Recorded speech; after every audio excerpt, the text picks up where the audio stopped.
I'm Pau, and in this video I'm going to tell you about Elisabeth's case, which is a horrible case. I think it's one of the worst I've ever covered, but it's really interesting, and that's why I wanted to share it with you. Elisabeth Fritzl was 18 years old when she disappeared on August 28, 1984, in Austria. She lived with her family, which consisted of her father Josef, her mother Rosemary, 2 brothers, and 4 sisters. It was quite a large family, but their home life was chaotic and far from pleasant. It's believed that her father started abusing her when she was just 11 years old. There isn't precise information about this, it's just an estimate because it could have happened before or after that age. It's also not known for sure if her father abused her other sisters as well. At 15, Elisabeth started taking courses to become a waitress.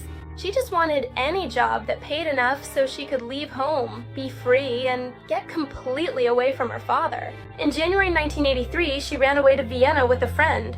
Her parents called the authorities to file a report, and the police found her 3 weeks later and brought her back home. Obviously, that was very hard for Elisabeth because she had run away since she didn't like being with her family, especially her father, because of the way he treated her. And the fact that the police brought her back home without even asking her why she ran away or if she wanted to go back home was really awful for her. But Elisabeth kept taking her courses and graduated the following year. She was very, very happy about this and excited because she was immediately offered a job. It was in another town, which meant that she would finally get away from her father, or at least that's what she thought. Unfortunately, on August 28, 1984, her father locked her in the basement of their own house. Joseph had been doing some renovations in his basement for quite some time, but no one in the family questioned it. What he had been planning for months was to lock his daughter in there. He fixed up the basement so that she could live there. The way he kidnapped her was by asking her to help him install the door. Elisabeth didn't think anything of it. She just thought she was helping him with his renovation. And while she was holding the door, he was securing it, without her knowing that it would be the door that would keep her locked up for so many years. When the door was finished, her father grabbed a towel that had some kind of chemical on it, put it over her face, and she passed out. Apparently, no one in her family noticed that Elisabeth and her father had gone down to the basement because no one questioned anything when only her dad came back up without Elisabeth. In fact, they didn't even realize she was missing until late at night when her mom got really worried because she hadn't come home, assuming Elisabeth had just gone out. Since it was already late and past the time Elisabeth was usually allowed to be out, her mom decided to call the police and filed another missing person report. Unfortunately, since Elisabeth had already gone through this situation the previous year, her case wasn't taken seriously. The police thought she had simply run away from home again. And of course, Josef benefited from this. His plan was working out perfectly, just as he had intended. But he even started making up some theories and weird things that Elisabeth had supposedly said, like how she was always saying, "I don't want to be here anymore, I don't like my home, I just want to run away and be free forever," and even more elaborate and ridiculous things, like that she said she wanted to go join a religious cult. At first, both the police and Elisabeth's family were a bit unsure if this was really the case, because interestingly, she had only mentioned these things to Josef and not to any of her sisters, her mother, or anyone else in the family. Her mother was the main suspect in this because it didn't sound like something her daughter would say. Conveniently, Josef received a letter from Elisabeth the following month where she said exactly these things. "I ran away from home because I didn't like living here, and happy because now I'm free," and that she was fed up with her family. In this letter, she didn't include a specific address, she just said she was living in another city with a friend and mentioned the name of the city. She also mentioned that if they kept looking for her, she would have to leave the country, so they should just stop and tell the police to drop the case. Sadly, no one questioned whether this was real or not because Elisabeth had already run away once before. And this letter seemed very convincing because it was in Elisabeth's handwriting, since her father forced her to write it. So everyone in the Fritzl house kept living their lives as usual. Everyone except Elisabeth, who was locked up in her own basement. Josef spent a lot of time in the basement, but no one questioned anything. They just assumed he was working on his renovations. At first, Josef went down to the basement every day. Later, he would go down every other day, but even then, the minimum was 3 times a week. During the first 2 years that Elisabeth was in the basement, Josef only went down to give her food, and it was extremely scarce, just enough to keep her alive, just enough to survive. Sometimes he would sleep down there with her, but there was no communication or physical contact. It was during these 2 years that he started to assault and abuse her again. It wasn't long before Elisabeth became pregnant, but at 10 weeks, she had a miscarriage. This can be a very traumatic experience for women who go through it under normal circumstances. I can't imagine how much Elisabeth must have suffered because she had no medical help or any help at all. 2 years later, she became pregnant again, and in August 1988, she had her first daughter, named Kristen. Shortly after, she had another child named Stefan. Despite the horrible conditions they were living in down in the basement, Elisabeth really tried her best to give her children the best life possible. She gave them a basic education, taught them how to speak, and also taught them several games she used to play with her siblings when she was little. She truly tried to make her children happy. In total, Elisabeth had 7 children. Unfortunately, one of them died just a few days after being born due to a respiratory problem, a problem that could have been avoided if Joseph had taken the baby to the hospital, but he refused to do so. Space became an issue.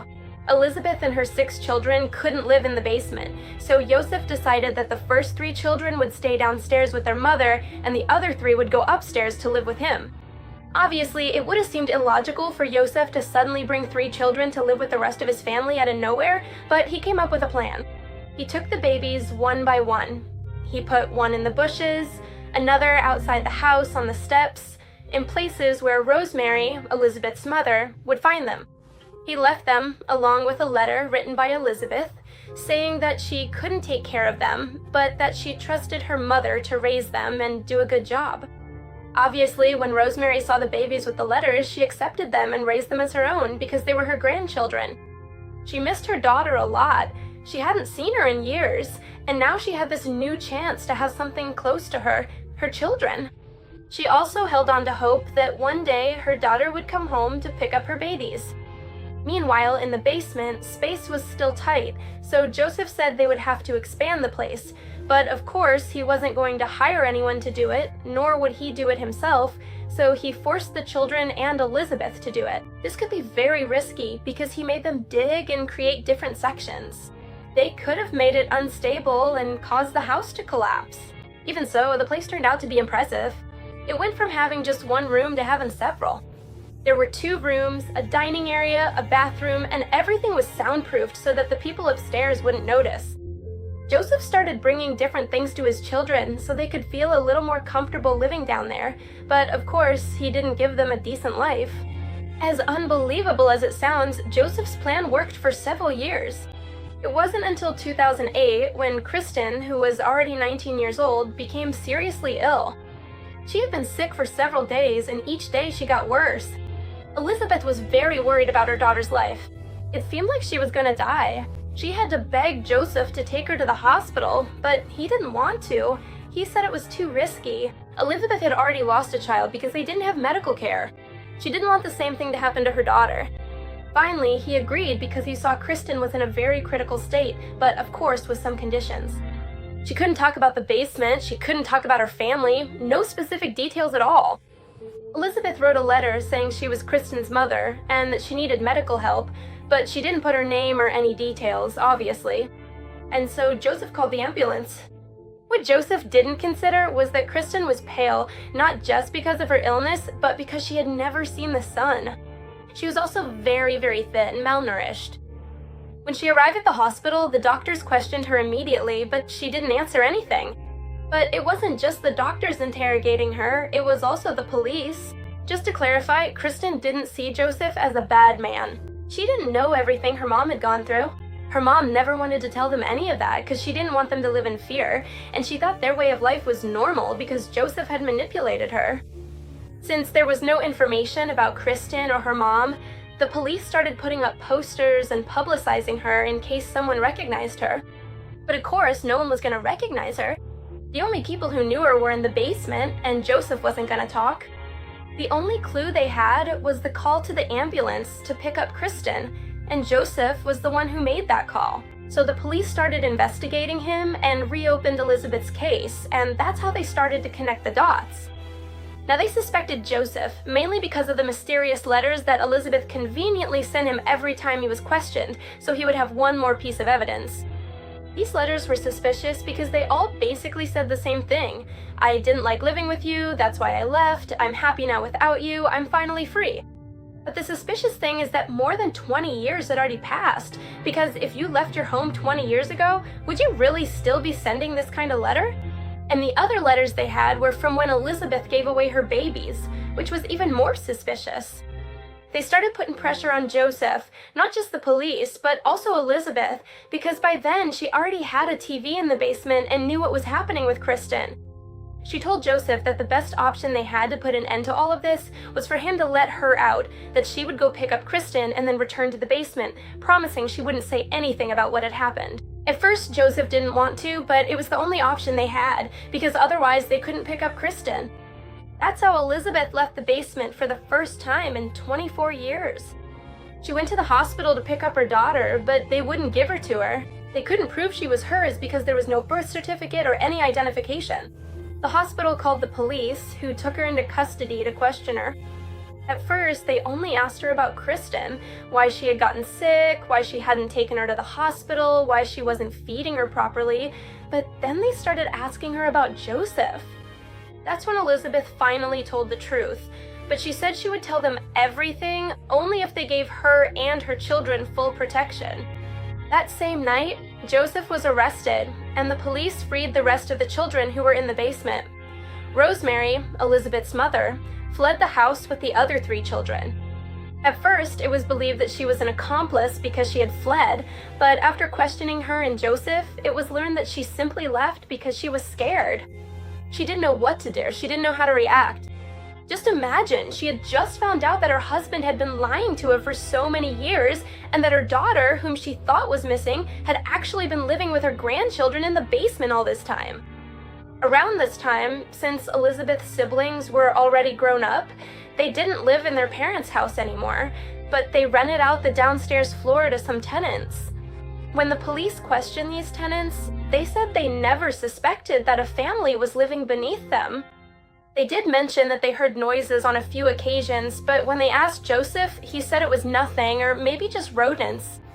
By the way, the entire time Elisabeth was living in the basement, it was infested with rats. Joseph was sentenced to life in prison for all the crimes he committed.